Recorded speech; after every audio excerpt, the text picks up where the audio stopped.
Greetings, everyone. Hope all of you are having an absolutely fantastic day. Originally, I wasn't going to make a video about this, but multiple people have reached out to me about this subject, so I said, you know what? We should probably go ahead and talk about it.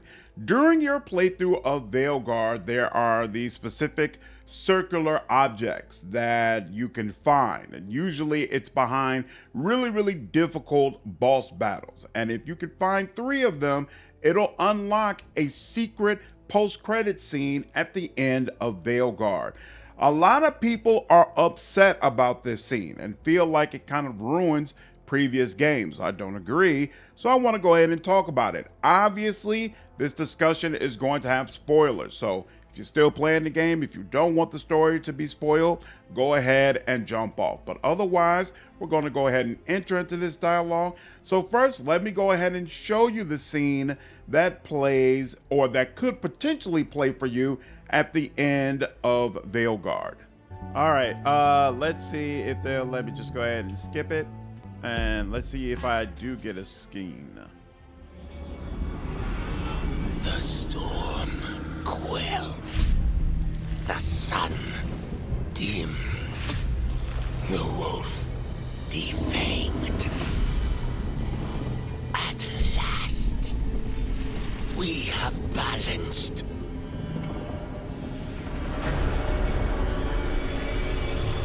Guided. Whispered. And soon, the poisoned fruit ripens.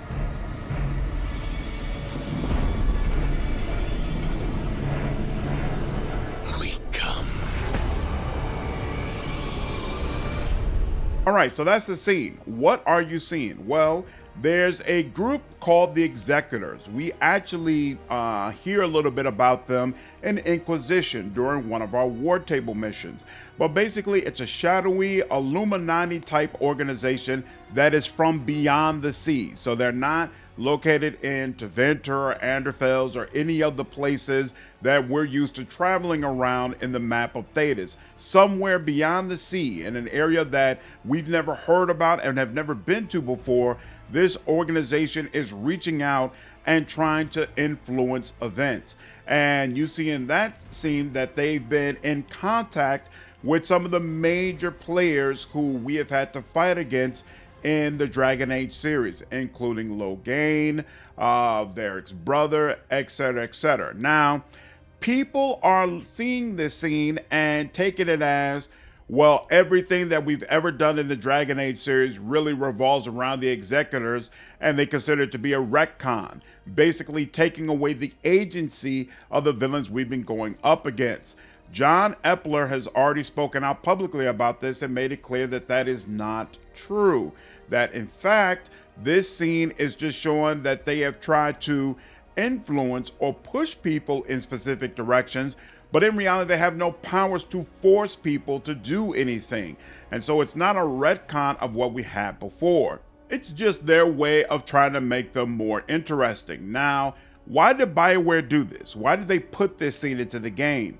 My theory is, if we do get another Dragon Age game, BioWare is probably going to want to completely reboot it, probably leave the Thetis map entirely and go to this separate faraway land far across the sea, so they don't have to worry about any of the past decisions or things that you have done in previous Dragon Age games. It's going to allow the team to make a clean break and do exactly what they want to do. And so they're trying to set up the villain that you're going to have to deal with when you make this trip, and they wanted to make this group a little bit more interesting in preparation of doing that.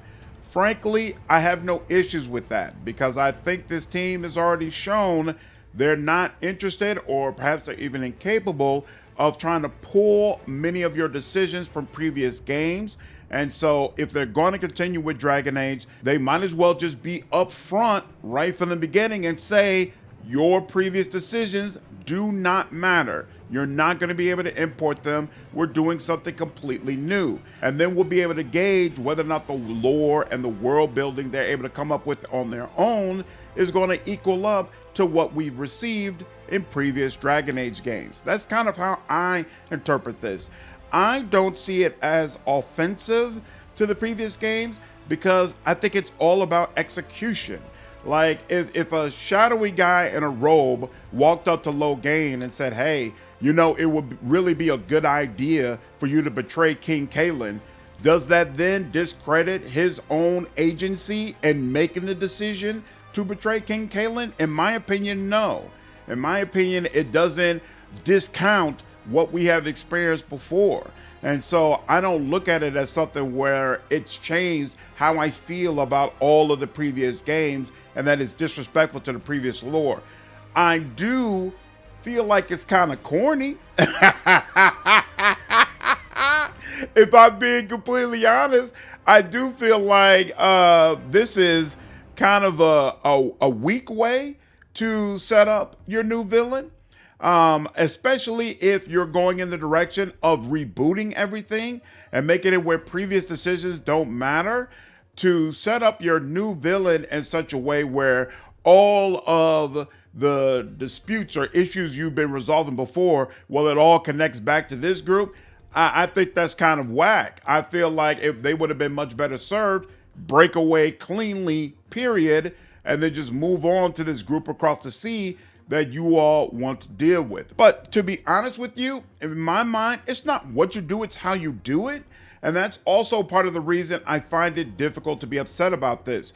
It's all going to be about the execution and trying to show us why these villains are a threat to be dealt with, why these are people that we should be interested in, and how they fit in the overall world of Dragon Age. So without actually seeing how BioWare is going to execute these villains, this little 20-30 second clip, it's not enough for me to say, oh, these people are disrespectful and they're trampling all over the lore, all that kind of stuff, right?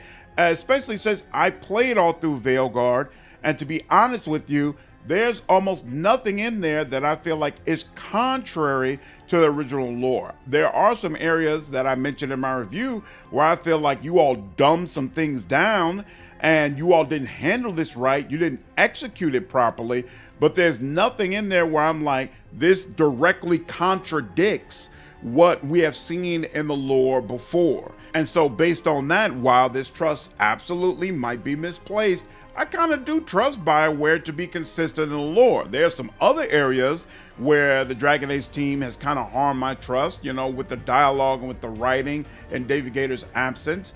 But from this specific standpoint, being consistent in the lore, I think they did a very good job with Veilguard. And so bottom line, this scene is a big nothing burger from my standpoint. I don't agree that, oh, this disrespects everything that we've had before and they're trampling over the lore and the previous villains and all that kind of stuff. I don't feel that way at all. I think BioWare just put in a quick scene to try to set up their real, true, full reboot of the Dragon Age series. Maybe it'll turn out that it's disrespectful and it doesn't work, or maybe they'll be able to introduce some villains that we really come to love. We won't know until we see how they execute it. So to me, this is not something worth getting upset over. Anyway, that's the video. A lot of you reached out about that, so I want to go ahead and give you my thoughts. Looking forward to hearing your dialogue. I'm sure some of you are going to disagree with me, but that's okay. I'll see you in the next video. Take care.